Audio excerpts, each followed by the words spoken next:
अस्सलाम वालेकुम। Smart practicals में आज हम फिज़िक्स का एक्सपेरिमेंट नंबर 11 परफॉर्म करेंगे। फ़िज़िक्स के एक्सपेरिमेंट नंबर 11 में हमने ग्लास स्लैब की मदद से लॉज ऑफ रिफ्रैक्शन को वेरीफाई करना है। इस एक्सपेरिमेंट के लिए जो ऑपरेटर्स चाहिए उनमें शामिल हैं scale, protractor, pencil, glass slab, compass, common pins और थंब पिंस, एक ड्राइंग पेपर और ड्राइंग बोर्ड।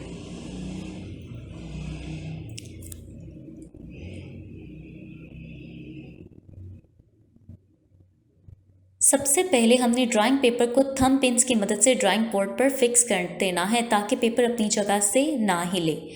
इसके बाद ग्लास स्लैब को पेपर के दरमियान में रखना है और इसकी बाउंड्री लाइन ड्रॉ करनी है। बाउंड्री ड्रॉ करते वक्त इस बात का ख्याल रखना है कि ग्लास स्लैब अपनी जगह से ना हिले। पेंसिल की मदद से बाउंड्री ड्रॉ करनी है। बाउंड्री ड्रॉ करने के बाद स्केल की मदद से दरमियान में हम एक तिरछी लाइन लगानी है जो इसकी बाउंड्री को आकर टच करेगी और फिर इस पर हम 2 कॉमन पिंस लगा देंगे।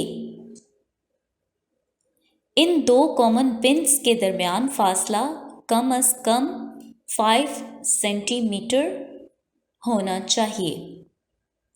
हमने इस लाइन पर 2 कॉमन पिंस लगा दी हैं जिनके दरमियान फासला कम अज़ कम 5 सेंटीमीटर है, यानी कि 5 सेंटीमीटर से ज़्यादा है।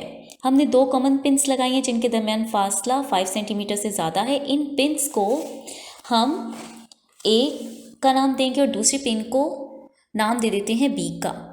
अब ग्लास स्लैब को दोबारा इसी बाउंड्री पर रखना है। ग्लास स्लैब रखने के बाद इसकी ऑपोजिट साइड से हम इन पिंस का इमेज देखेंगे।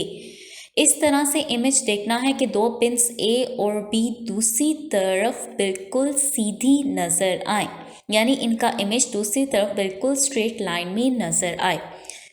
जहाँ पर इनका इमेज पड़ेगा वहाँ हम 2 और कॉमन पिंस लगा देंगे और इन पिंस को हम सी और डी का नाम देंगे। अब आप देख सकते हैं कि 2 पिन सी और डी जो लगाए हैं वो ग्लास स्लैब की दूसरी तरफ लगाई हुई हैं। ए और बी पिंस के बिल्कुल सीध में हैं। ए और बी पिंस का इमेज सी और डी पिंस के साथ बिल्कुल स्ट्रेट लाइन में है। अब आप देख सकते हैं कि चारों पिंस बिल्कुल स्ट्रेट लाइन में नज़र आ रही हैं। अब हम ग्लास स्लैब को उठा देंगे और पिंस को उठाते हुए इन पॉइंट्स पर जहाँ पिंस थी सर्कल लगा देंगे। अब 2 पिंस को हमने ए और बी का नाम दिया था। सी और डी पिंस को हमने ए और बी पिंस के इमेज के बिल्कुल सीध में लगाई थी और ए बी पिंस का इमेज हमने ग्लास स्लैब की मदद से देखा था। अब हम सी और डी पॉइंट्स को मिलाएंगे और इस लाइन को पीछे की तरफ ग्लास स्लैब की बाउंड्री तक ड्रॉ करेंगे और इस पॉइंट को हम ओ का नाम देंगे और इस पॉइंट को हम पी का नाम देंगे।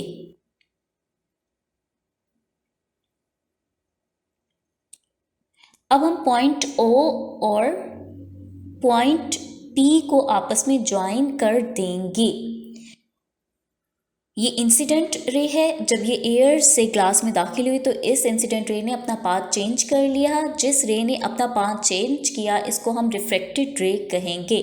जब ये रे ग्लास स्लैब से दोबारा बाहर निकलेगी तो ये दोबारा अपना पाथ चेंज कर लेगी और इसको हम इमर्जेंट रे कहेंगे।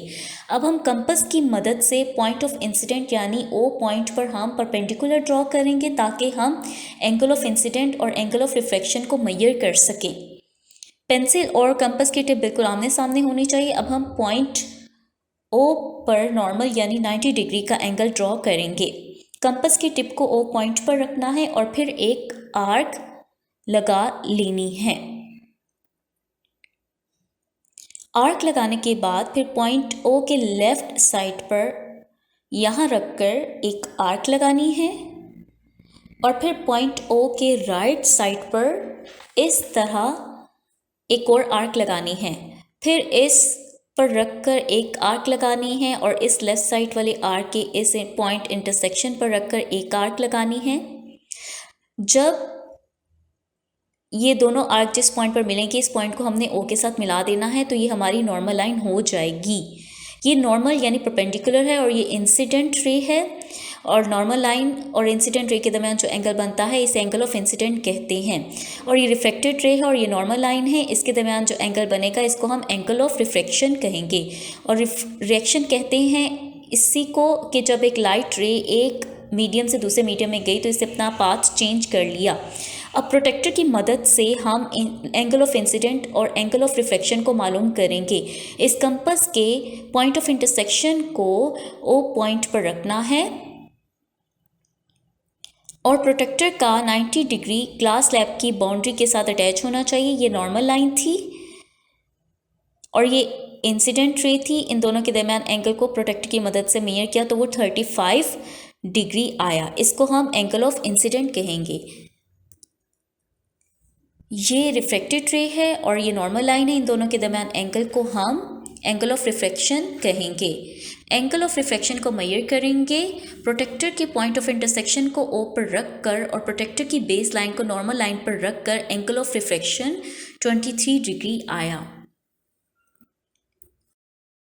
ये हमने पहली रीडिंग मालूम की थी जिसमें एंगल ऑफ इंसिडेंट 35 डिग्री और एंगल ऑफ रिफ्लेक्शन 23 डिग्री और रिफ्लेक्टिव इंडेक्स 1.46 आया था। इसी तरह प्रोसीजर को अपनाते हुए हमने दूसरी रीडिंग मालूम की। इस दूसरी रीडिंग में भी एंगल ऑफ इंसिडेंट 35 डिग्री और एंगल ऑफ रिफ्लेक्शन 23 डिग्री आया और रिफ्लेक्टिव इंडेक्स 1.6 आया, यानी ग्लास स्लैब का रिफ्लेक्टिव इंडेक्स चेंज नहीं हुआ।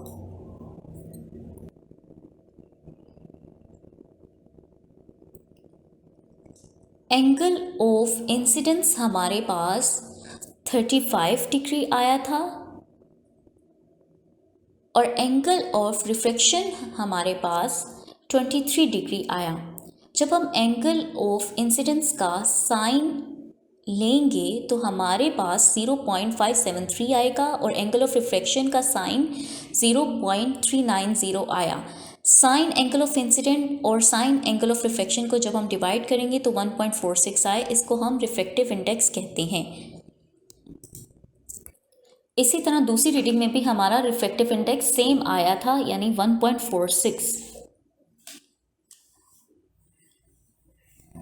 इनका मीन हमारे पास 1.46 या 1.5 रिफ्रैक्टिव इंडेक्स आएगा।